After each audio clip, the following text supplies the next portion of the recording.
કેન્દ્ર સરકાર રાષ્ટ્રગીત વંદે માતરમના 150 વર્ષ નિમિત્તે દેશભરમાં ભવ્ય ઉત્સવોનું આયોજન કરશે. ભાજપ દ્વારા દેશ અને પ્રદેશ સ્તરે વ્યાપક જનભાગીદારીવાળા કાર્યક્રમો યોજી ગીતને ઐતિહાસિક ભૂમિકા ઉજાગર કરશે. કેન્દ્ર સરકાર દ્વારા રાષ્ટ્રગીત વંદે માતરમના રચનાના 150 વર્ષ પૂર્ણ થવાના ઉપલક્ષમાં સમગ્ર દેશમાં ભવ્ય ઉત્સવનું આયોજન કરવાની જાહેરાત કરવામાં આવી છે.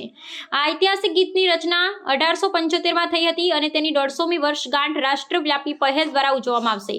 આ ઉજવણીનો મુખ્ય હેતુ સ્વાતંત્ર્ય સંગ્રામમાં આ ગીતની ઐતિહાસિક ભૂમિકા અને તેના મહત્વ વિશે દેશના યુવાનો અને વિદ્યાર્થીઓ સહિત સામાન્ય જનતામાં જાગૃતિ લાવવાનું છે. દેશના સ્વાતંત્ર્ય સંગ્રામમાં વંદે માતરમના પ્રેરક બળને ધ્યાનમાં રાખી ભારતીય જનતા પક્ષ ભાજપ દ્વારા દેશ અને પ્રદેશ સ્તરે વ્યાપક જનભાગીદારીવાળા કાર્યક્રમોનું આયોજન કરવામાં આવશે. આ ઉત્સવના ભાગરૂપે વિવિધ શૈક્ષણિક સંસ્થાઓને રાષ્ટ્રગીતની ઐતિહાસિક પૃષ્ઠભૂમિ અને તેના મહત્વ વિશે વિદ્યાર્થીઓને શિક્ષિત કરવા માટે પ્રદર્શનો યોજવાનો નિર્દેશ આપવામાં આવ્યો છે. રાજ્ય સરકાર દ્વારા આ ઉજવણીને મંજૂરી આપવામાં આવી છે, જે ભારતીય સંસ્કૃતિ અને રાષ્ટ્રભક્તિના પવિત્ર ગીતને યોગ્ય સન્માન આપવાનો પ્રયાસ છે. આ વ્યાપક ઉજવણીના માધ્યમથી વંદે માતરમના સંદેશને જે રાષ્ટ્રની એકતા અને અખંડિતતાનો અવાજ બન્યો હતો તેને વધુ મજબૂત બનાવવામાં આવશે.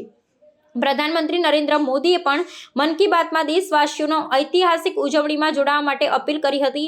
આગામી દિવસોમાં રાજ્ય સરકારો અને ભાજપ સંગઠન દ્વારા ઉત્સવને સફળ બનાવવા માટે વિગતવાર કાર્યક્રમો અને રૂપરેખાની જાહેરાત કરવામાં આવે તેવી સંભાવના છે, જે આ ગીતના ગૌરવશાળી વારસાને યુવા પેઢી સુધી પહોંચાડશે. वो विषय है वंदे मातरम, जिसके 150 वर्ष पूरे हो रहे हैं 7 नवंबर को, और भारतीय जनता पार्टी की ओर से इस कार्यक्रम के कन्वीनर संयोजक के रूप में मुझे दायित्व दिया गया है पूरे प्रदेश का कार्यक्रम को लेकर के, और हमारे सहयोगी के रूप में कुसुम सदरेट जी, किरण बाबा जी यहाँ पर उपस्थित हैं. 1875 में वंदे मातरम रचा गया था, लिखा गया था, और लिखने वाले बंकिम चंद्र चट्टोपाध्याय आज 1875 और 2025 ऐसे लगभग 150 वर्ष पूरे हो रहे हैं 7 नवंबर को.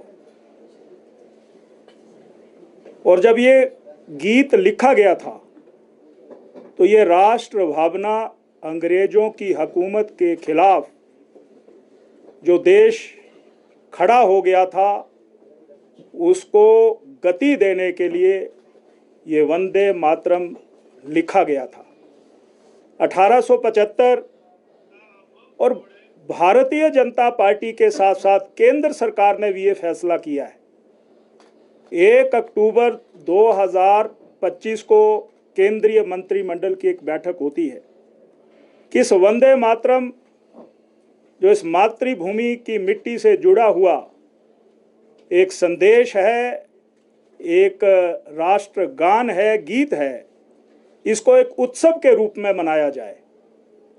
अब ये उत्सव पूरे देश में मनाया जाए, क्योंकि इस उत्सव को मनाने के लिए हम 7 नवंबर को पूरे देश में लगभग 150 स्थानों पर और हिमाचल प्रदेश में चारों लोकसभा में एक जिला में ये कार्यक्रम आयोजित होने वाले हैं. और आने वाले पूरा 1 वर्ष वंदे मातरम के ऊपर अलग अलग कार्यक्रम पूरे प्रदेश में होने वाले हैं.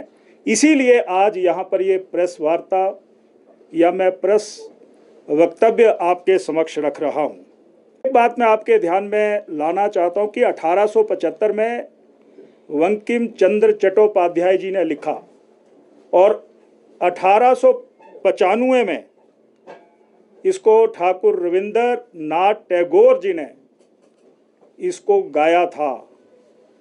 और जिस धुन में गाया गया था, जो हमारा शास्त्रीय संगीत है, देश मल्हार है, उसके सुंदर शब्दों और धुन में इसको पिरोया गया था. आज इसके 150 वर्ष पूरे हो रहे हैं, ये आपके माध्यम से यहाँ पर विषय रख रहा हूँ। और ये जब वंदे मातरम का गीत गाया गया और बंगाल के विभाजन के समय जो 1905 में हुआ था, उस समय ये गीत पूरे देश में लोगों की जुनून और एक उत्साह के रूप में आंका जाने लगा था। लोगों को उसके कारण एक ताकत मिलती थी। ये भी बात मैं कहना चाहता हूँ। जब देश आज़ाद हो गया तो संविधान सभा की बहुत सी बैठकें होती थी। वहाँ पर जो हमारा राष्ट्रीय गीत है और राष्ट्रीय गीत के साथ साथ राष्ट्रीय गान है, उसको उसका मान सम्मान संविधान सभा में उसको वैधता मिलती थी। परंतु देश की आज़ादी के बाद देश के प्रथम राष्ट्रपति डॉक्टर राजेंद्र प्रसाद जी ने 1950 में इस राष्ट्रगीत को नेशनल सॉन्ग का दर्जा दिया गया। ये भी मैं यहाँ पर कहना चाहता हूँ। वंदे मातरम एक जुनून था, एक नारा था, एक कविता नहीं। इस देश के वीर क्रांतिकारियों के लिए, जिन लोगों ने देश के लिए कुर्बानी दे दी, उन्हें शायद ये पता था देश को आज़ादी मिलना एक लंबा और कठिन काम है, परंतु जो मूल इंस्पिरेशन थी, मूल स्रोत था उनकी हिम्मत और हौसले का, वो वंदे मातरम था। और उस वंदे मातरम के लिए जिन लोगों ने अपने प्राण न्यौछावर कर दिए, हम भगत सिंह जी को आज यहाँ पर याद करना चाहते हैं, सुभाष चंद्र बोस जी को याद करना चाहते हैं। हम यहाँ पर देश की आज़ादी में इस देश के लिए अन्य जो हमारे वीर सैनिक क्रांतिकारी वीर रहे, बाल गंगाधर तिलक रहे, खुदीराम बोस जी रहे, ऐसे महान विभूतियाँ जिन्होंने देश के लिए आज़ादी दिलवाई, वो उनके लिए ये मंत्र प्रेरणा का स्रोत रहा। और उन्होंने अपने जीवन की आहुति फांसी के फंदे को चूमने के बाद भारत माता अंग्रेजों के चंगुल से मुक्त हो जाए, उसके लिए उन्होंने ये प्रयास शुरू किया था। इसलिए इस राष्ट्रीय गीत की जो महत्वता है वो हम जन जन तक इसको सामूहिक रूप से पूरे देश में वाचन करवाएंगे और उस वाचन में पूरा समाज आएगा। उसमें कॉलेज स्कूल में पढ़ने वाले विद्यार्थी आएंगे, उसमें महिला मंडल आएंगे, उसमें समाज के हर वर्ग के लोग शामिल होंगे। ये बात मैं आपके माध्यम से यहाँ पर रखना चाहता हूँ। एक माध्यम था वो वंदे मातरम था, और इस वंदे मातरम का जुनून पूरे देश में लोगों के सिर पर चढ़ कर के बोलता था। अंग्रेजों ने इसके ऊपर पाबंदी लगा दी थी